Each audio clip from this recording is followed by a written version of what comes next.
Olá, queridos, a paz, boa tarde.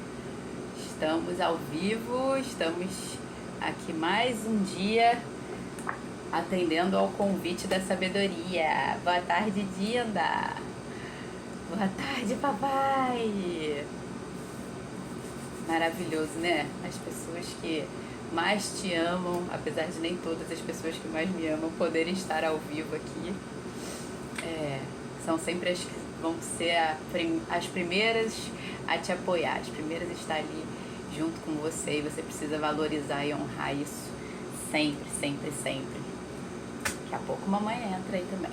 Mãe, minhas irmãs, só a minha irmã mais velha que tá lá nos Estados Unidos, na Flórida, é que não tá podendo entrar ao vivo todos os dias por causa dos horários dela lá. Certamente também entraria. Então vamos começar hoje, Provérbios, capítulo 8. Nós vamos falar sobre a excelência da sabedoria, nós vamos falar vamos mostrar aqui hoje de fato quem é a mamãe aí, viu? Não falha, gente. Vamos mostrar a excelência da sabedoria e vamos mostrar para vocês, como a gente já tinha falado antes aqui, quem é a sabedoria. Amém, Pai. Amém. Então vamos começar. Provérbios, capítulo 8, verso 1. Água, papel e caneta na mão. E vamos começar. E abre a sua Bíblia. Por acaso não clama a sabedoria? E o entendimento não faz ouvir a sua voz? A sabedoria se coloca no topo dos lugares elevados, junto ao caminho, nas encruzilhadas das veredas, junto aos portões, à entrada da cidade. A entrada dos portões está gritando: é para vocês, homens, que eu clamo, e a minha voz se dirige aos filhos dos homens. Vocês, ingênuos, entendam a prudência, e vocês, tolos, entendam a sabedoria. Escutem, pois falarei coisas excelentes. Os meus lábios dirão o que é reto, porque a minha boca proclamará a verdade. Os meus lábios detestam a maldade. Todas as palavras da minha boca são justas. Não há nelas nenhuma coisa torta nem perversa.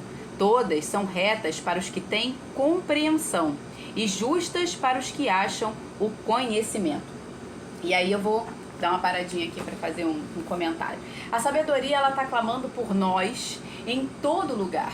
Em todo lugar você vai ser capaz de encontrar alguém que está buscando a sabedoria, alguém que é capaz de te aconselhar. É óbvio que você precisa buscar sempre nos lugares onde isso é mais provável, né? Você não vai buscar alguém que está, alguém sábio para te aconselhar, por exemplo, dentro de uma boate, numa noitada da vida, porque claramente essas pessoas não estão buscando a sabedoria, especialmente naquele lugar.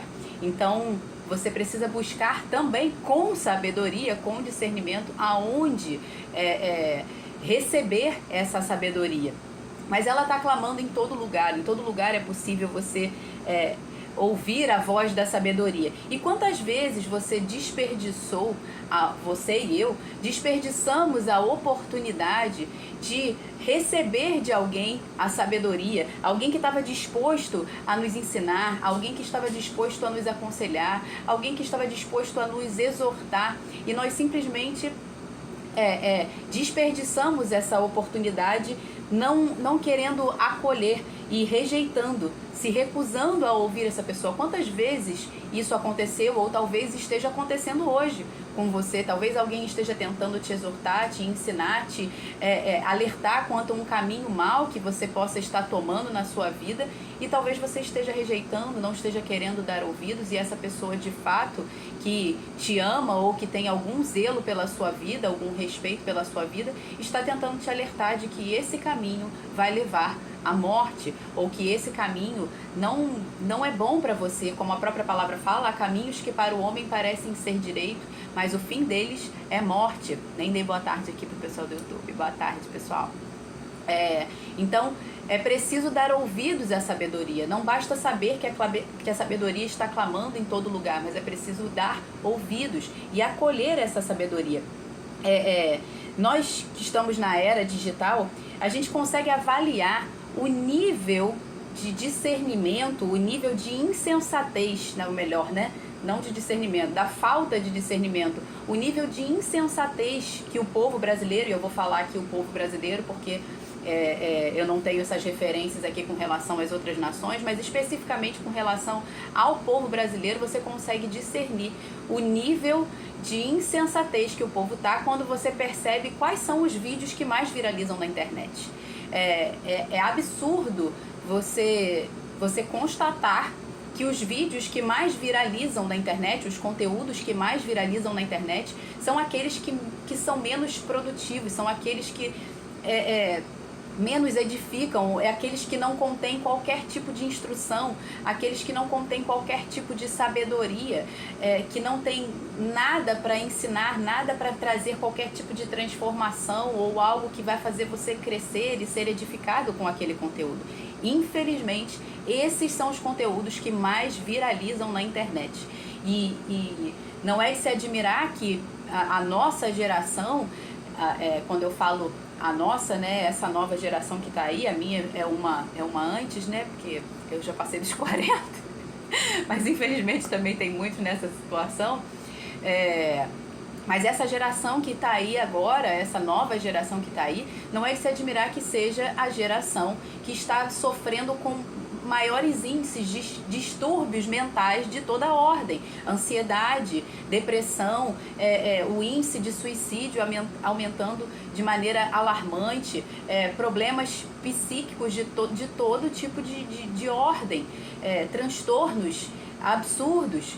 Por quê? Porque o conteúdo que está sendo consumido é completamente diferente daquele que é o princípio estabelecido por Deus para que a gente possa ter paz, para que a gente tenha uma vida próspera, uma vida que agrada ao Senhor. E esse princípio que está sendo ignorado é o que está lá em Filipenses 4, 8, 9, eu vou ler aqui rapidamente, que diz assim: finalmente, irmãos, tudo que é verdadeiro, tudo que é respeitável, tudo que é justo, tudo que é puro, tudo que é amável, tudo que é de boa fama, se alguma virtude há e se algum louvor existe, seja isso o que ocupe o pensamento de vocês. O que também aprenderam e receberam e ouviram de mim e que viram em mim, isso ponham em prática e o Deus da paz será convosco. Então você percebe que aquilo que traz paz é o conteúdo justamente que está sendo ignorado. Um conteúdo como esse aqui,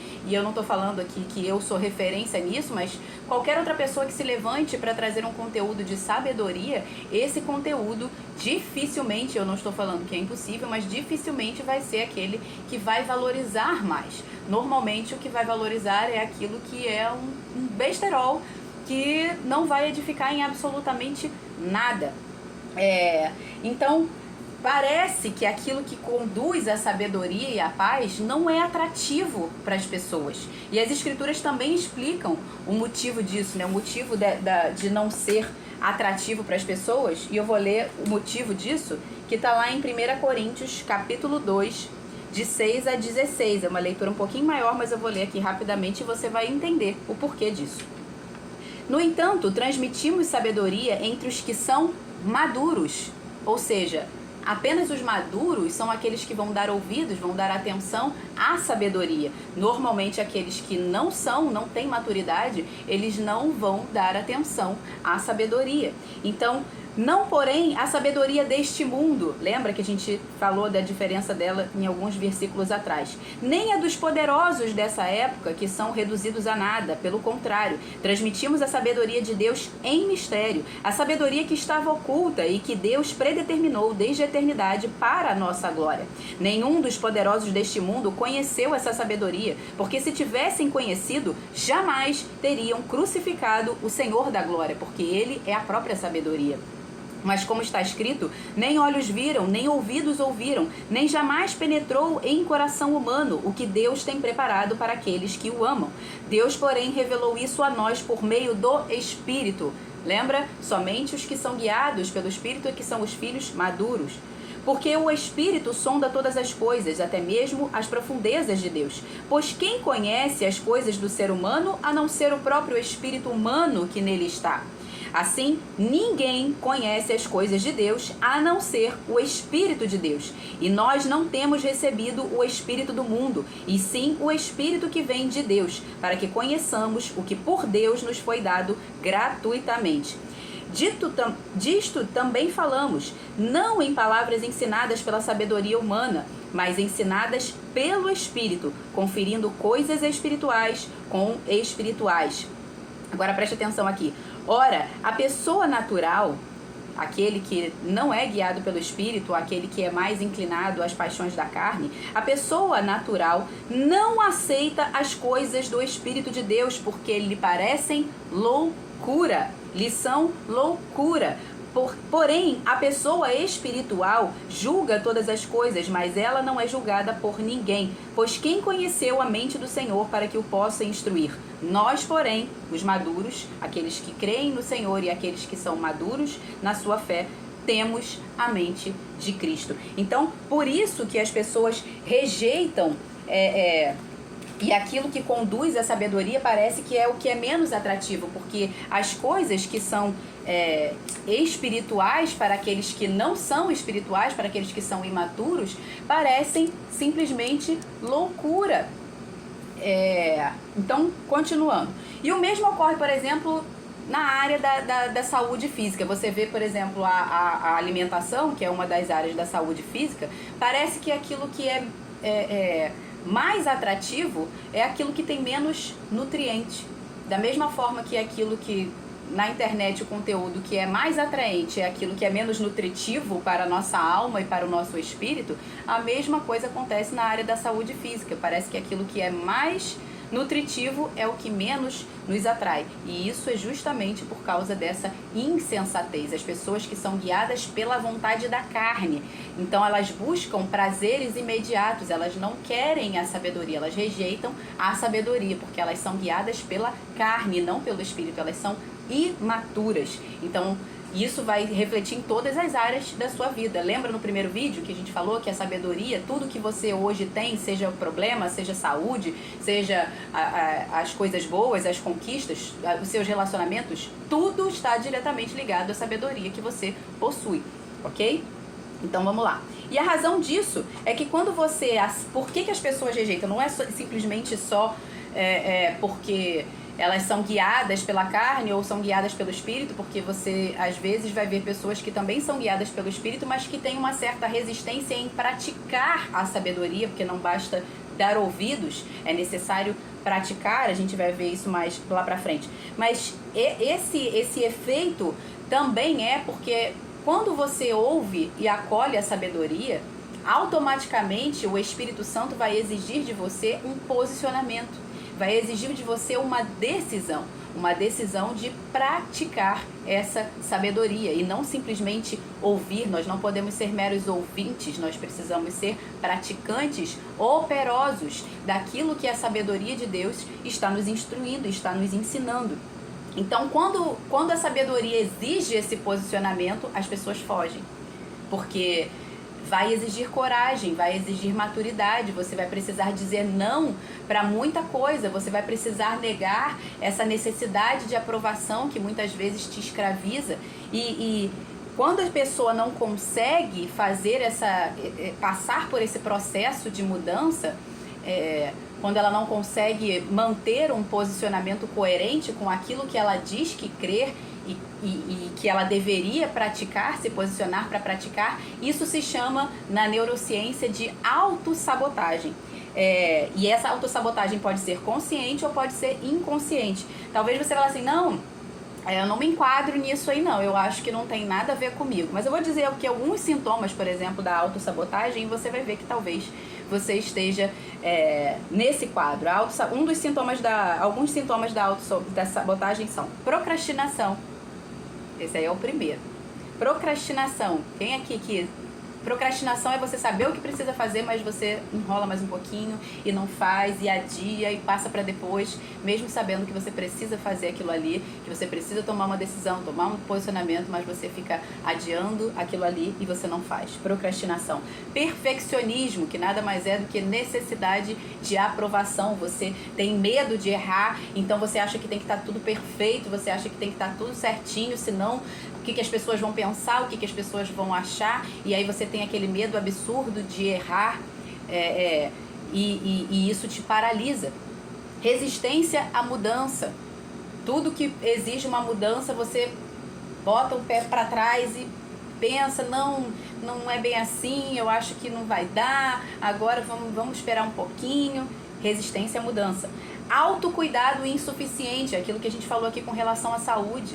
Você fica sabotando a sua alimentação, você fica sabotando aquilo que você sabe que vai fazer bem para a saúde, que você precisa fazer. Você sabe que precisa fazer uma suplementação, você sabe que precisa se alimentar bem, escolher melhor os seus alimentos, você sabe que não pode ser sedentário.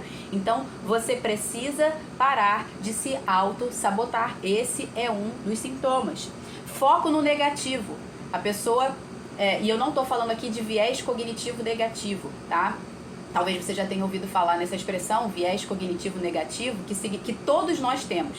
Todos nós temos um viés cognitivo negativo. Você pode fazer tudo certo, você pode fazer tudo certinho, tudo bonitinho. Se tiver um erro, uma coisa errada, nós vamos conseguir ver aquela coisa errada ali. Nós vamos observar aquela coisa errada ali e vamos ter algo para dizer sobre aquela coisa errada, para te dar algum tipo de exortação. E isso não é ruim, tá? Propriamente dito. O problema é quando as pessoas focam exageradamente apenas naquilo que é negativo, o que vai gerar aí um processo de ansiedade, porque a pessoa começa a criar na mente dela cenários negativos que talvez nunca aconteçam.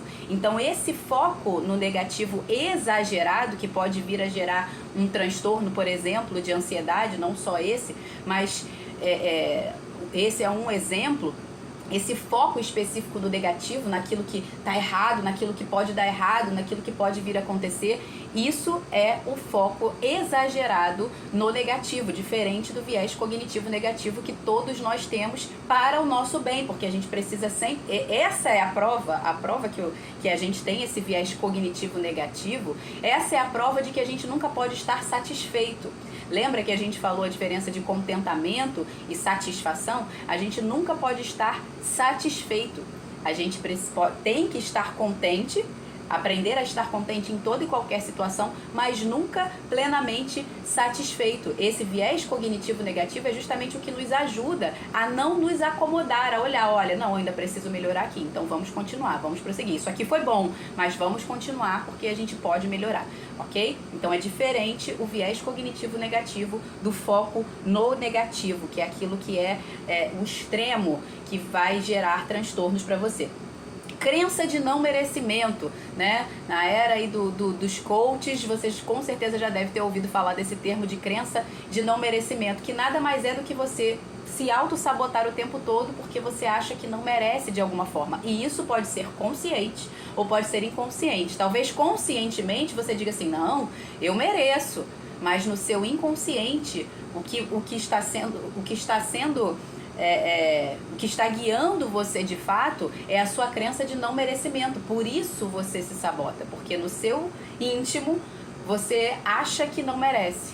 Talvez a sua mente hoje de adulto acha que você merece, mas aquilo que ficou no seu subconsciente desde a infância, talvez uma rejeição, talvez coisas que no seu processo de crescimento tenham afetado a sua mente de forma negativa, tenham feito você pensar que você não merece, porque você fez uma leitura daquilo que fizeram com você, daquilo que fizeram contra você, de alguma forma, você fez uma leitura de que o que você merecia era sempre aquilo que não era bom. Talvez tenham preterido você e sempre aquilo que era melhor era sempre para o outro, e na sua mente o que ficou ali registrado é uma crença de não merecimento. Mas talvez você tem pessoas que tenham passado pelo mesmo processo que você e elas não pensam dessa forma, porque a leitura que elas fizeram na época com a mentalidade que elas tinham não foi essa. Elas entenderam perfeitamente ali o quadro e isso não tem problema nenhum para ela, mas outras pessoas podem ter vivido a mesma. Por isso você vê às vezes gente dentro da mesma casa, irmãos, que são criados da mesma forma, e isso é um erro, ok? As pessoas são diferentes. Quando você tem filhos, você pode ter 1, 2, 3, 10 filhos. Nunca você pode criar um exatamente igual ao outro, porque os temperamentos são diferentes, as personalidades são diferentes. Então você precisa se adaptar à personalidade, identificar a personalidade de cada um e criar cada um conforme a personalidade, a mente de cada um ali, que está apresentando a forma como ela tem a necessidade de ser ouvida, de ser atendida. São coisas diferentes. Tem pessoas que às vezes não tem necessidade de ser ouvida, não é essa a linguagem dela, mas tem outras que a linguagem, de repente, aí você entra também na questão das linguagens do amor, né? Uma às vezes é toque físico, o outro é tempo de qualidade, enfim. Então você precisa identificar no seu filho e criar cada um deles conforme a necessidade de cada um, e não tudo igual a toque de caixa, como se fosse uma fábrica, porque não existe isso. Deus criou pessoas diferentes, cada um carrega uma porção da glória de Deus, logo não somos todos iguais, como as pessoas querem dizer que nós somos. Diante da graça de Deus, todos nós recebemos igualmente a graça de Deus, ok? Todos nós recebemos o perdão de Cristo Jesus igualmente. Ele morreu por cada um de nós igualmente. Porém, nós não somos iguais, nós somos diferentes. Então, nós precisamos tratar os desiguais de acordo com a sua desigualdade, ok? Onde é que eu estava agora aqui? Falando da crença de não merecimento. Então, talvez você tenha vivido a mesma coisa que o seu irmão, e você tenha feito uma leitura de uma forma e seu irmão tenha feito outra completamente diferente. E talvez em você tenha gerado uma crença de não merecimento e no seu irmão não mudou absolutamente nada para ele, ok? Outro sintoma da autossabotagem: baixa autoestima. Aquelas pessoas que acham que elas são sempre o patinho feio, a rejeitada, ou elas se acham feias de alguma forma. E aqui vai uma dica, tá, gente? Não existe ninguém feio. Deus não criou ninguém feio, ok? E você vai ver até o pecado fazendo isso com as pessoas. Deus não criou ninguém feio simplesmente porque Deus não é feio, tá? Todos nós fomos criados à imagem e semelhança do Senhor. Então não existe ninguém feio, existem pessoas maltratadas, tá bom? Nada que de repente uma maquiagem, né?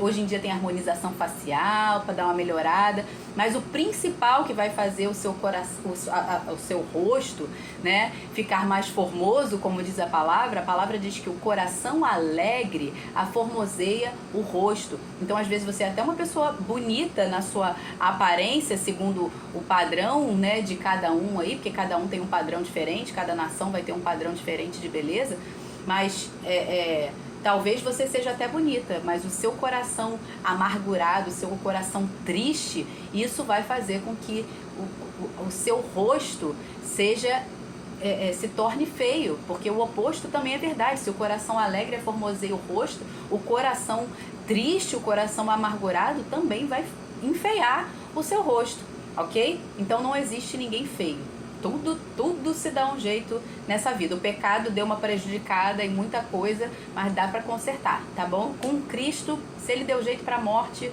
entendeu? Não tem nada que não dê jeito aí, um botox, uma harmonização facial, vai dar certo, vai por mim, vai dar certo, tá? E eu vou falar aqui de outro sintoma, e esse vai ser o último que eu vou falar, não significa que eu esgotei aqui a lista. Mas o outro sintoma da autossabotagem é o vitimismo. Aquela pessoa que acha que ela é sempre a pobre coitadinha, que todo mundo tá contra ela. Como a gente falou, né, na última, não lembro se foi na última ou na penúltima live, aquela pessoa que nunca sabe de nada. Mas eu achei que... mas eu pensei que... Entendeu? Então quando ela fala alguma coisa, não, mas foi de brincadeira. Enfim, é sempre aquela vitimização. Ela sempre acha que é ela que está sendo prejudicada. Quando você vai trazer para ela a responsabilidade dela, olha, tem que ser assim, assim, assim. Quando você vai exortar, ela sempre vai achar que você está sendo a inimiga dela, que você está falando aquilo pro mal e nunca pro bem. É o famoso mimimi. É o vitimismo. Esse é outro sintoma de autossabotagem. Porque quando você se vitimiza, Ao invés de você crescer, ao invés de você ser edificado com a exortação que alguém te deu, com aquilo que a sabedoria veio até você e propôs a você, ao invés de você ser edificado e crescer, você vai sempre se vitimizar e você não vai aceitar aquilo ali. Então é uma forma de você se auto-sabotar, você sabotar o seu próprio crescimento, porque você se vitimiza, tá? E talvez esse aqui pra mim seja um dos mais graves sintomas da autossabotagem, tá bom? Então por isso a sabedoria continua clamando para que todos deem ouvidos a ela e a pratiquem, não só deem ouvidos, mas pratiquem, tenham um relacionamento íntimo com ela. Isso me lembra também da carta da igreja em Laodiceia, que está lá em Apocalipse 3, 14 a 22. Apocalipse 3, 14 a 22, que diz assim: ao anjo da igreja em Laodiceia escreva: estas coisas diz o Amém, a testemunha verdadeira e fiel, o princípio da criação de Deus, que é o próprio Jesus.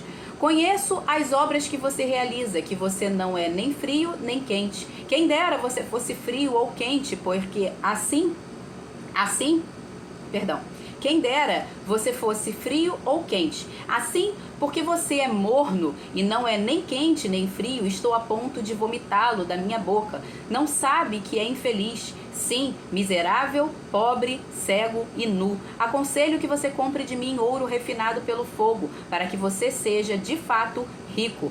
Compre vestes brancas para se vestir, a fim de que a vergonha da sua nudez não fique evidente, e colírio para ungir os olhos, a fim de que você possa ver.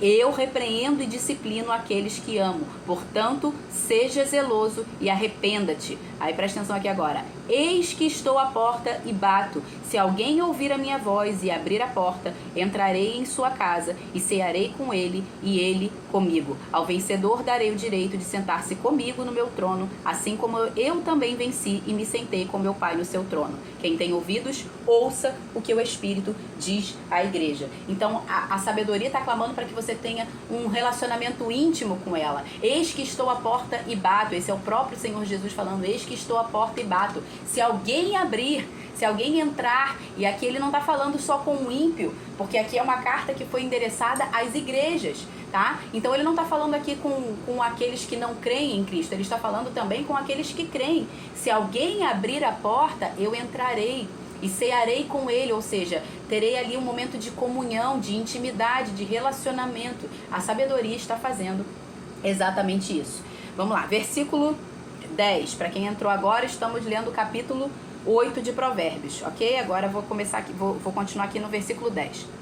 Aceitem o meu ensino em vez da prata, e o conhecimento em lugar do ouro escolhido, porque a sabedoria é melhor do que as joias, e tudo que se possa desejar não se compara a ela. Talvez você diga que a sabedoria tem mais valor para você do que o ouro, do que a prata, do que o dinheiro. É muito fácil falar isso na teoria, cantar isso nos louvores. É muito fácil você falar, né? Ah, não, porque a sabedoria vale mais para mim do que o ouro, do que a prata, do que o dinheiro. Mas você só vai provar realmente, só vai dar provas disso a Deus e a você mesmo e a todos aqueles para quem você está testemunhando isso. Você só vai provar isso quando você abre mão dos seus recursos, quando você abre mão do ouro, quando você abre mão da prata, quando você abre mão do dinheiro em troca da sabedoria, para comprar a sabedoria. É aí que você vai provar se realmente você valoriza aquilo. Aquilo que vale muito é justo que custe muito. Então você só prova quem é o seu Deus de fato, se o seu Deus é Jesus, que é a própria sabedoria que se fez carne, ou se é Mamon, quando você está disposto a investir tudo que você tem na sabedoria. Se não for dessa forma, não passa de algo que você está falando da boca para fora. Não faz nenhum sentido, tá? Então, continuando, versículo 12. Eu, a sabedoria, moro com a prudência e disponho de conhecimento e de conselhos. O temor do Senhor consiste em odiar o mal. Eu odeio a soberba, a arrogância, o mau caminho e a boca que fala coisas perversas. Meu é o conselho e a verdadeira sabedoria. Eu sou o entendimento, minha é a fortaleza, porque por meio de mim os reis governam e os príncipes decretam justiça. Por meio de mim governam os príncipes, os nobres e todos os juízes da terra. A prudência aqui que ele está falando, né, que eu, a sabedoria, moro com a prudência. O que é a prudência? A prudência nada mais é do que a prática da sabedoria, é a sabedoria sendo colocada em prática. Em Mateus 7:24 diz: todo aquele que ouve as minhas palavras e as pratica será comparado a um homem prudente que edifica sua casa sobre a rocha. Então o homem prudente não é só aquele que ouve, é aquele que ouve e pratica, e é disso que a gente está falando aqui desde o início da live, né? Não é só ouvir, é ouvir e praticar. O que passa disso é uma tolice, você está edificando sobre a areia. Não basta ser mero ouvinte, mas praticante operoso, tá? A sabedoria, a soberba e a arrogância, como ele está falando aqui, cadê? Versículo 3. O temor do Senhor consiste em odiar o mal. É muito fácil você amar aquilo que Deus ama, mas odiar aquilo que Deus odeia é um desafio um pouco maior e que às vezes a gente não atenta para isso. Eu odeio a soberba, a arrogância, o mau caminho e a boca que fala coisas perversas. A soberba e a arrogância são o oposto, ou melhor, o extremo oposto da humildade, né? E aquilo que Jesus exige de nós e nos instrui, quando ele fala, por exemplo, vinde a mim todos vós que estáis cansados e sobrecarregados, e eu vos aliviarei, e aprendei de mim, que sou manso e humilde de coração. E aqui eu quero dar uma definição básica de humildade e de mansidão, que nada tem a ver com você ser um pobre coitadinho, ou como as pessoas falam, né? Que às vezes quando ela quer falar uma pessoa que tem uma condição financeira reduzida, ela chama aquela pessoa de humilde. Não, humildade não tem nada, absolutamente nada a ver com pobreza, pelo contrário. Normalmente a pessoa que é humilde, ela aprende a sabedoria e por isso ela prospera. Então nada tem a ver a humildade com pobreza, ok? Então, e eu não tô querendo dizer aqui que toda pessoa que tem baixa condição financeira não é humilde, não é isso também, ok? O que eu tô querendo dizer é que não tem nada a ver com condição financeira. Então, a humildade, eu gosto da definição, por exemplo, do Bill Johnson, que ele fala que, aliás, perdão, do Bill Johnson não, é do C.S. Lewis essa definição. Humildade não é pensar menos de si mesmo, é pensar menos em si mesmo. Então, quando você pensa menos em si mesmo, mas não pensa menos de si, ou seja, você sabe exatamente quem é. Jesus sabia exatamente quem ele era, sabia para o que ele tinha vindo, sabia o poder que ele estava investido, e ele, por isso, ele poderia ter feito coisas que talvez fossem impedi-lo de nos trazer a salvação, se ele fizesse exatamente aquilo que ele queria. Então, a humildade não é pensar menos de si mesmo, é pensar menos em si mesmo, ou seja, por eu amar o meu próximo, eu me sacrifico, eu vou me submeter à sabedoria, eu vou me submeter ao ensino para que eu possa crescer e edificar a vida de outras pessoas. Eu não serei egoísta, ok? Eu não serei arrogante, eu não serei soberbo, achando que eu sou aquele que tem todo o conhecimento, toda a sabedoria, e por isso eu não preciso aprender com ninguém. Isso é justamente a arrogância e a soberba. E a mansidão, por exemplo, que não faz parte aqui do contexto, mas como eu citei o texto que fala que Jesus é manso e humilde, a mansidão, e eu gosto da definição de Mike Blick, que fala: mansidão é poder sobre controle, ou seja, é domínio próprio. Jesus, por exemplo, teve momentos em que ele foi questionado e Herodes, né, falou para ele assim: você não sabe que eu tenho poder para te prender e para que você seja executado? E aí Jesus fala para ele assim: nenhum poder seria dado a você se não fosse dado antes pelo meu Pai. Que Jesus estava dizendo assim: querido, eu tenho mais poder que você, porque eu sou filho dele. Então, eu estou me submetendo a você, eu poderia fazer aqui. Ou então, por exemplo, outro episódio que me lembro aqui agora, quando Pedro vai lá e corta a orelha do soldado, né, no jardim do Getsêmani, e aí Jesus fala para ele assim: querido, vou contextualizar aqui, né, não é essa palavra, querido, abaixa essa espada, você não sabe que eu tinha poder para mandar, se eu quisesse aqui, pedir pro meu pai descer uma milícia de anjos aqui agora e acabar com tudo isso? Então, ou seja, Jesus tinha o poder para fazer, mas ele se dominou para cumprir um propósito. Isso é mansidão. Mansidão não é aquela pessoa pacata, aquela pessoa passiva, e muita gente confunde também passividade com ser pacífico. Ser pacífico não tem nada a ver com ser passivo. Ser pacífico é você estar disposto até mesmo a entrar na guerra para que haja paz. E o ser passivo é aquela pessoa medrosa, aquela pessoa covarde, que ela não vai fazer o que é necessário e por isso a paz nunca vai ser estabelecida. A pessoa passiva, né? Então não tem nada a ver mansidão com ser passivo, com ser aquela pessoa, ai meu Deus, boazinha, sabe? A pessoa boazinha. Então, não tem nada a ver com mansidão, ok? E infelizmente essa cultura é lançada até mesmo de maneira errada na igreja com relação à humildade, com relação à mansidão, fazendo com que as pessoas sejam cada vez mais submissas ao mundo. E o mundo vai ganhando espaço por conta da imprudência, muitas vezes, da igreja. E aqui eu não estou falando da igreja de Cristo gloriosa, estou falando da igreja das denominações em si, por causa de um ensinamento errado. As pessoas não estão fazendo aquilo que precisam fazer, estão se tornando fracos, passivos, ok? Sem coragem. E Deus não nos deu um espírito de medo, Deus não nos deu um espírito de timidez, de temor, mas Deus nos deu um espírito de ousadia, ok? Um espírito de poder, que nada tem a ver com passividade, tá? Então, o humilde é aquele que busca a sabedoria e se submete a ela. Já o arrogante, o soberbo, é aquele que acha que ele sabe de tudo, que ele não precisa buscar a sabedoria, ele não vai ouvir ninguém, não vai aprender com ninguém. E isso me lembra até uma frase do Olavo de Carvalho, que eu anotei aqui, que diz assim: o Brasil se tornou o único país no mundo onde a ignorância é fonte de autoridade intelectual. Talvez você não vai entender aqui no contexto, porque tá sem o contexto, mas o contexto que ele fala isso, por exemplo, é quando alguém chega, você explica alguma coisa para alguém, imagina você ali, aprendeu uma coisa, né, que é a sabedoria, e você vai ensinar para alguém aquilo ali, ou aprendeu alguma coisa nova que é importante, que edifica, né, sei lá, olha, isso aqui faz bem para sua saúde, para sua alimentação, alguma coisa desse tipo, ou alguma coisa relacionada à palavra, enfim, qualquer tipo de sabedoria que vem do alto, e você vai instruir aquela pessoa, e aquela pessoa com a maior soberba, com a maior arrogância, ela chega para você e fala assim: mas eu nunca ouvi falar disso.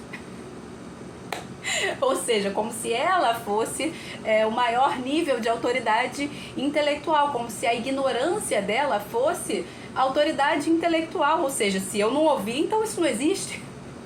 Entende? Então, o que ele está querendo dizer é isso, né? No Brasil acontece muito isso. Você vai ensinar alguma coisa para alguém e essa pessoa fala: mas eu nunca ouvi isso. Como se a ignorância dela fosse fonte de autoridade intelectual, quando na verdade ela não é uma fonte de autoridade intelectual, ela é somente um ignorante, um tolo, um insensato, tá?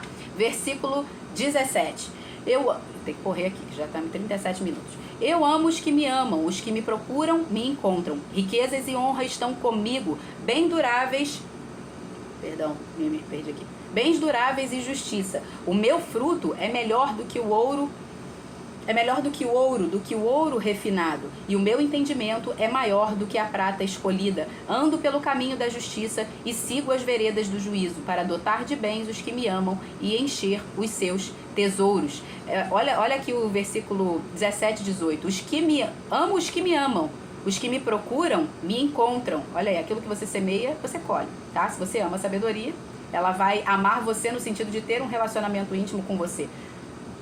Não significa que Jesus só ama você se você o amar. Pelo contrário, a palavra fala que nós o amamos porque Ele nos amou primeiro. Ele nos amou quando nós ainda éramos inimigos dele. O que ele está falando aqui é de um relacionamento, de reciprocidade com a sabedoria. Ou seja, amo os que me amam, os que me procuram vão me encontrar, ok? Riquezas e honra estão comigo e bens duráveis. Não foi exatamente o que aconteceu com Salomão? Salomão, ele buscou a sabedoria não para ser sábio, ou não para ser rico, para ser próspero, para ter honra. Não, ele não buscou a sabedoria para isso. Ele buscou a sabedoria para cumprir o propósito que Deus tinha para ele, que era governar o povo de Israel. E por ele ter buscado a sabedoria, quando Deus falou para ele: pede o que você quiser, e ele pediu a sabedoria para ser justo, para governar com justiça, isso agradou tanto a Deus, que juntamente com a sabedoria, Deus deu para ele também toda a riqueza e toda a honra. Porque você não precisa buscar a riqueza. Se você buscar a riqueza e a honra, você não vai ter nem a riqueza, nem a honra e nem a sabedoria. Mas se você buscar a sabedoria, você vai ter, consequentemente, o seu fruto. Porque o fruto da sabedoria é a prosperidade. São riquezas, bens, honra, ok? Como está escrito aqui, bens duráveis e justiça, tá? Verso 22. O Senhor me possuía no início da sua obra, antes das suas... Aqui eu quero que você preste muita atenção, porque aqui é que está o relato que para mim é mais impressionante e que demonstra de fato que Jesus é a própria sabedoria, Deus é a própria sabedoria. O Senhor, olha esse relato e depois a gente vai ver um outro relato de João, capítulo 1. O Senhor me possuía no início de sua obra, antes das suas obras mais antigas. Fui estabelecida desde a eternidade, desde o princípio, antes do começo da terra. Nasci antes de haver abismos, quando ainda não havia fontes carregadas de água. Antes que os montes fossem firmados, antes de haver colinas, eu nasci. Deus ainda não tinha feito a terra, nem os campos, nem sequer o princípio do pó do mundo. Eu estava lá quando ele preparava os céus, quando traçava o horizonte sobre a face do abismo. Estava lá quando ele firmava as nuvens de cima, quando estabelecia as fontes do abismo, quando fixava ao mar os seus limites, para que as águas não transgredissem a sua ordem. Quando ele compunha os fundamentos da terra, eu estava com ele e era o seu arquiteto. Dia após dia eu era a sua alegria, divertindo-me em todo o tempo na sua presença, divertindo-me no seu mundo habitável e achando alegria junto aos filhos dos homens. Agora, vou parar aqui no 31, esse relato que eu acabei de ler, você vai ver aí, Jesus é o arquiteto. Quem é que estava lá antes da fundação do mundo? Você vai ver que no princípio, antes da fundação do mundo, lá em Gênesis 1, por exemplo, vou ler esse relato aqui rapidinho. No princípio Deus criou os céus e a terra estava sem forma e vazia, havia trevas sobre a face do abismo, e o Espírito de Deus se movia sobre as águas. Então Deus disse, haja luz. Olha esse relato, e agora olha esse relato aqui, que para mim é o mais impressionante de todos, que é o de João, capítulo 1. E aí você vai ver a semelhança disso aqui, que diz assim: no princípio era a palavra, e a palavra estava com Deus. Em outras versões vai estar, no princípio era o verbo, e o verbo estava com Deus, e a palavra era Deus. Ele estava no princípio com Deus. Todas as coisas foram feitas por ele, e sem ele nada do que foi feito se fez. Ele era o arquiteto. A vida estava nele, e a vida era a luz dos homens. Olha, quando Deus fala assim, haja luz. A vida era a luz dos homens. A luz resplandece nas trevas, e as trevas não prevaleceram contra ela. Isso aqui para mim tem toda a semelhança com esse relato aqui de Provérbios 8, versículo 22 até o versículo 31, que a gente acabou de ler aqui. Porque Jesus, ele é a própria sabedoria. Ele é o verbo, ele é a palavra, ele é o arquiteto. Ele é aquele que gerou todas as coisas. Tudo que foi feito a partir dele e por meio dele, entendeu? Então, por isso que quando ele morreu e ressuscitou em nosso lugar, a palavra de Deus diz que a ele foi dada toda a glória, toda a honra e toda a autoridade no céu, na terra e debaixo da terra, porque tudo foi feito por meio dele, através dele, e voltou para ele. Isso é fantástico, é maravilhoso demais, tá? Então vamos continuar aqui. Eu amo esse relato, esse comparativo. Agora, meus filhos, escutem o que eu digo, porque felizes são os que guardam os meus caminhos. Ouçam o ensino, sejam sábios e não o rejeitem. Feliz é aquele que me ouve, vigiando dia após dia diante das minhas portas, esperando na entrada da minha casa, pois quem me encontra, encontra a vida e alcança o favor do Senhor. Mas quem peca contra mim, quem peca contra a sabedoria, ou seja, aqueles que zombam da sabedoria, que rejeitam a sabedoria, violenta a própria alma. Todos os que me odeiam amam a morte, porque quem despreza a sabedoria, na verdade está desprezando a si mesmo, porque a sabedoria não tem nada a perder se você rejeitar ela. Mas você tem tudo a perder se você rejeitar a sabedoria. Então, quem despreza a sabedoria, quem zomba da sabedoria, quem não ama a sabedoria, na verdade, não ama a si mesmo. Entende? Então, um exemplo, Uma dica aqui que eu vou dar para você no final, que eu escrevi aqui, é: compre a sabedoria com tudo que você possui, para que você não pague pela sua ignorância com a sua própria vida. A sabedoria, ela vai custar tudo que você possui, mas a ausência da sabedoria, ou seja, a ignorância, vai custar a sua própria vida. Então, ame a sabedoria, não rejeite a sabedoria, não seja um tolo, não seja um insensato. Busque a Deus, busque a sabedoria e você vai colher os frutos dela. Amém? Por hoje aqui já estendeu demais, vamos orar aqui para encerrar.